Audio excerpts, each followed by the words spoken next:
அனைவருக்கும் வணக்கம். கிட்டத்தட்ட 60க்கும் மேற்பட்ட உலோகங்கள் மனிதர்களால் இந்த பூமியிலிருந்து தோண்டி எடுக்கப்பட்டிருக்கின்றது, கண்டுபிடிக்கப்பட்டிருக்கின்றது. ஆனால் இந்த உலோகங்களில் எல்லாம் ஒரே ஒரு உலோகம் மட்டும் ஒட்டுமொத்த உலகத்தினுடைய பொருளாதார சூழ்நிலையையும் அரசியல் சூழ்நிலையும் இன்றைய நிலையில் தீர்மானிக்கக்கூடிய வகையில், அதாவது உலகினுடைய திசைவழி போக்கையே தீர்மானிக்கக்கூடிய வகையில் இருக்கிறது என்றால் அது தங்கம்தான். வேட்டை சமூகமாக காடுகளில் வாழ்ந்திருந்த மனிதர்களுக்கு மிக பரிச்சயமான உலோகமாக இரும்புதான் இருந்திருக்கின்றது. அவர்கள் வேட்டை கருவி செய்வதற்கும் மற்ற ஏனைய கருவிகள் செய்வதற்கும் இரும்பை பிரதானமாக பயன்படுத்தி இருக்கின்றார்கள். அதே போல வேட்டை சமூகத்திலிருந்து உழவு சமூகமாக மாறிய மக்கள் கூட தொடக்க காலகட்டத்தில் அவ்வளவாக தங்கத்தை அறிந்திருக்கவில்லை. அவர்களுக்கு மிக பிரதானமாக இரும்பு, செம்பு போன்ற கருவிகள் இருந்திருக்கின்றது. அவர்களுடைய தேவையை பூர்த்தி செய்யக்கூடிய வகையில் உறுதியான உலோகமாக இரும்பு, செம்பு போன்ற உலோகங்கள் இருந்திருக்கின்றது. சரி, இந்த தங்கம் எப்பொழுது கண்டுபிடிக்கப்பட்டது, மனித பயன்பாட்டிற்கு வந்தது என்ற ஒரு கேள்வி உலகம் முழுக்கம் இருக்கக்கூடிய மனிதர்களிடையே நீண்ட காலமாக நிலை வரக்கூடிய ஒரு கேள்வியாக இருக்கின்றது. தங்கம் கண்டுபிடிக்கப்பட்ட ஆண்டை துல்லியமாக வரலாற்று அறிஞர்களால், ஆசிரியர்களால் குறிப்பிட முடியவில்லை என்றாலும் கூட தங்கம் மக்களுடைய பயன்பாட்டிற்கு வந்த காலத்தை அவர்களால் மிக இயல்பாக சுலபமாக குறிப்பிட முடிகிறது. அது எப்படிப்பட்ட காலம் என்றால், மனிதன் நாகரிகத்தினுடைய தொடர்ச்சியை தொட்ட காலம்தான் தங்கம் மனித பயன்பாட்டிற்கு வந்த ஒரு காலம் என்று வரலாற்று பேரறிஞர்களும் ஆசிரியர்களும் குறிப்பிடுகிறார்கள்.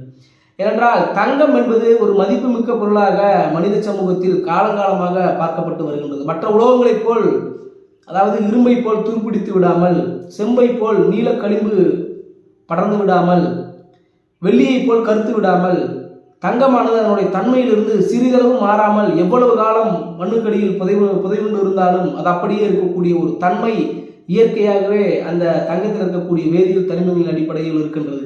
ஆகவேதான் மனித சமூகமானது தங்கத்தை ஒரு மதிப்புமிக்க பொருளாகவே காலங்காலமாக பார்த்திருக்கின்றது.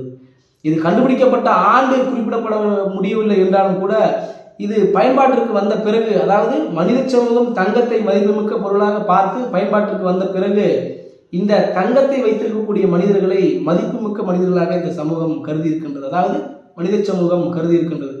அதனால்தான் அந்த தங்கம் வைத்திருப்பவர்கள் ஏனைய மக்களின் மீது ஆதிக்கத்தையும் அதிகாரத்தையும் செலுத்தக்கூடிய ஒரு போக்கு இருந்திருக்கின்றது. அதனுடைய தொடர்ச்சி தான் வரலாறு நெடுகளும் தங்கத்தை கொள்ளையடிப்பதற்காக நிறைய போர்கள் நடைபெற்று இருக்கின்றது. ஒரு அரசனிடம் எவ்வளவு தங்கம் இருக்கிறதோ அவ்வளவு வலிமையானவனாக பழங்காலத்தில் அந்த அரசன் போற்றப்பட்டிருக்கின்றான். நிறைய நாடுபிடி சண்டைகளும் போர்களும் கொள்ளைகளும் தங்கத்தை அடிப்படையாக வைத்தே தான் நடைபெற்றிருக்கின்றது. ஏனென்றால் தங்கம் மதிப்புமிக்க பொருளாக மக்களால் காலங்காலமாக நம்பப்பட்டு வருகின்றது. அது அதனுடைய அந்த தங்கத்தில் இருக்கக்கூடிய வேதியியல் தனிமங்கள் அதை அப்படியே உயிர்ப்போடு வைத்திருப்பதனுடைய காரணமாக கூட இருக்கலாம் என்று அறிஞர்கள் குறிப்பிடுகின்றார்கள். இப்படி கடந்து வந்த தங்கம் இன்றைய உலகிலும் கோலோச்சுகிறது என்றால் அது மிகப்பெரிய ஒரு ஆச்சரியமான விழுமியமாகத்தான் கருதப்படுகின்றது. கிட்டத்தட்ட 50% விலை ஏறி இருக்கின்றது. இந்த ஓராண்டில் மட்டும் ஜனவரியின் தொடக்கத்தில் 57,000 இருந்த தங்கம் தற்பொழுது 1,00,000 தாண்டிவிட்டு மீண்டும் 99, 98க்கு வந்திருக்கின்றது. சரி, உலகம் முழுக்க இருக்கக்கூடிய தங்கத்தினுடைய அளவு, அதாவது யார் அதிகமாக தங்கம் வைத்திருக்கிறார்கள் என்று பட்டியலை பார்த்தால் அதில் அமெரிக்கா முதல் இடத்தில் இருக்கின்றது. 8,000 டன்னுக்கும் அதிகமான தங்கத்தை அமெரிக்கா வைத்திருக்கின்றது. இந்தியாவை பொறுத்தவரை 880 டன் தங்கம் வைத்திருப்பதாக புள்ளி விவரங்கள் சுட்டிக்காட்டுகின்றது, குறிப்பிடுகின்றது. தங்கம் இந்தியாவை பொறுத்தவரை கலாச்சார ரீதியான, பாரம்பரிய ரீதியான ஒரு பிணைப்போடு மிக பழங்காலத்திலிருந்தே இருக்கின்றது. ஏனென்றால் இந்தியாவில் தங்கம் அவ்வளவாக தோண்டி எடுக்கப்படவில்லை, கண்டுபிடிக்கப்படவில்லை என்றாலும் வெளியிலிருந்து மிக அபரிவிதமான அளவில் தங்கம் இந்தியாவுக்குள் வந்திருக்கின்றது. ஏனென்றால் பழங்காலத்தில் பருத்தி மற்றும் மசாலா பொருட்கள் ஏற்றுமதியில் பண்டைய இந்தியா மிகப்பெரிய அளவில் கோலோச்சி இருக்கின்றது. அதன் விளைவாக அது விளைவிக்க முடியாத, அதாவது பருத்தியும் மசாலா பொருட்களும் விளையாத இடங்களிலிருந்து தங்கத்தை கொடுத்து இதை வாங்கி கொண்ட ஒரு வணிக போக்கு பழங்காலத்தில் இருந்திருக்கின்றது. அதனுடைய தொடர்ச்சியாக இந்தியாவில் தங்கம் நிறைய குவிய ஆரம்பித்திருக்கின்றது. அந்த போக்கினுடைய தொடர்ச்சி தான் இந்தியாவில் இருக்கக்கூடிய எல்லா மக்களும் பழங்காலத்தில் எல்லோரும் தங்கத்தை மிக இயல்பாக பயன்படுத்தியதற்கான ஒரு சூழல் இருந்திருக்கின்றது. உலகம் முழுக்க இருக்கக்கூடிய இலக்கியங்களில் தங்கத்தை பற்றிய குறிப்புகள் இருக்கின்றது. அதே போல சிலப்பதிகாரத்திலும் தங்கத்தை உவமை கூறக்கூடிய, அதாவது இந்த தங்கத்தினுடைய பெயரை ஊமை கூறி சில விஷயங்களை சொல்லியிருக்கின்றார்கள். பொன்னிறம், பொன்னாள், பொன்மகள், பொன்மகன், இப்படி தங்கத்தை ஊமை கூறக்கூடிய ஒரு வழக்கம் இருந்திருக்கின்றது. அப்படி என்றால் தங்கம் சிலப்பதிகார காலத்திலேயே இங்கு பயன்பாட்டில் இருந்திருக்கிறது என்றுதான் நாம் எடுத்துக்கொள்ள வேண்டும். தங்கம் கண்டுபிடிக்கப்பட்ட ஆண்டு தெரியாமல் போனாலும் அதனுடைய பயன்பாடு குறித்த நாகரிகங்களை வரலாற்று ஆசிரியர்கள் குறிப்பிடுகிறார்கள். அது குறிப்பாக மெசபடோமியா, எகிப்து போன்ற நாகரிகங்கள் தொடக்க காலகட்டத்திலே தங்கத்தினுடைய பயன்பாட்டில் இருந்தார்கள் என்று குறிப்பிடுகிறார்கள். இப்படி வரலாறு நெடுகிலும் கடந்து வந்த தங்கத்தினுடைய விலை இன்று விண்ணை முட்டக்கூடிய அளவில் இருக்கிறது என்றால் அதற்கு மிக முக்கிய காரணம் அது அதிகமாக வாங்கப்படுவதால் தான்.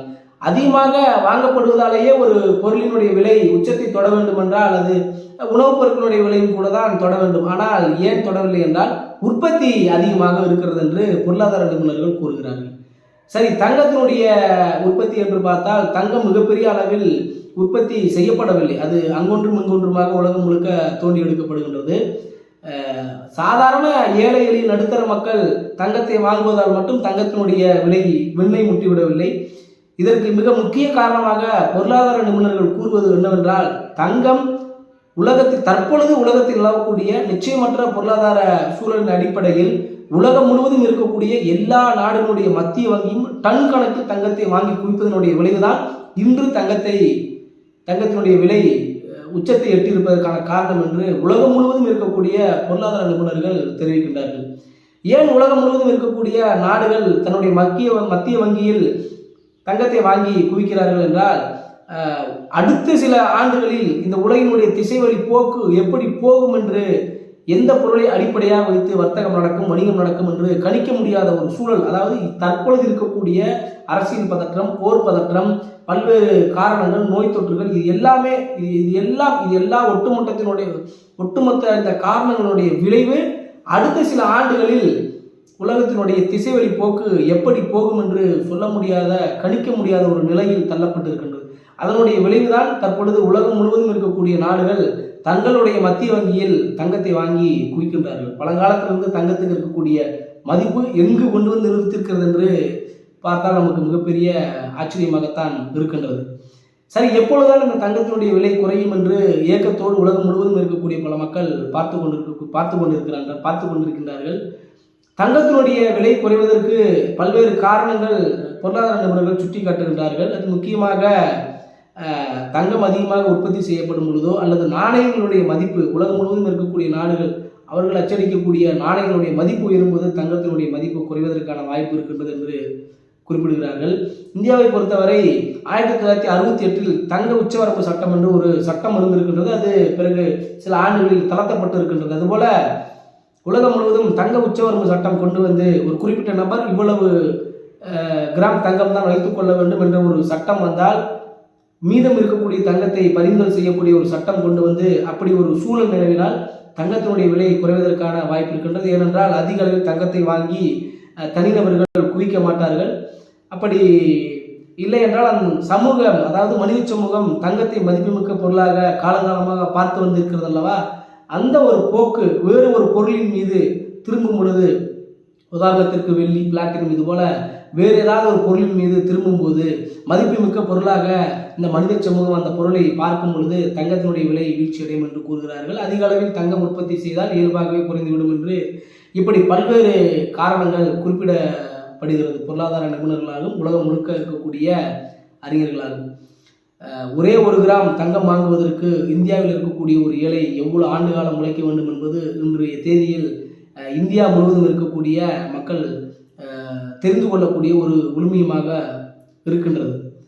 நிலைமை இப்படி இருக்கையில் தனிநபர்கள் கிட்டத்தட்ட கோடிக்கணக்கில் கொள்ளையடிக்கக்கூடிய தனிநபர்கள் தங்களுடைய வீடுகளிலும், அதாவது சமீப காலமாக வருமான வரித்துறை சில இடங்களில் சோதனை நடத்துகிறார்கள். சில பெரிய பெரிய தொழிலதிபர்கள், அரசியல்வாதிகள் குடும்பங்களினுடைய தொடர்புடைய இடங்களில் சோதனை நடத்துகிறார். கழிவறையில் தங்கத்தை ஒளித்து வைக்கக்கூடிய ஒரு போக்கு, மிக மோசமான உறவில் கொண்ட போக்கு இருக்கின்றது.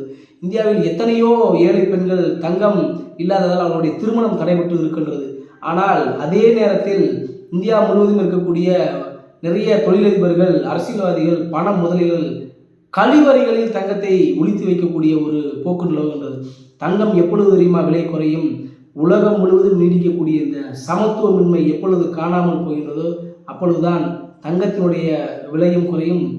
மனிதத்தை, அதாவது மனிதர்களுக்குள் மலரக்கூடிய இரக்க உணர்வை, கருணை உணர்வை தங்கமாக மதிக்கக்கூடிய ஒரு போக்கு நிலவும். அதுவரையில் தங்கத்தினுடைய விலை மட்டும் இல்லை, எதனுடைய விலையும் குறையாது. நாளுக்கு நாள் அந்த சமத்துவமின்மை தான் அதிகரித்து கொண்டே போகும்.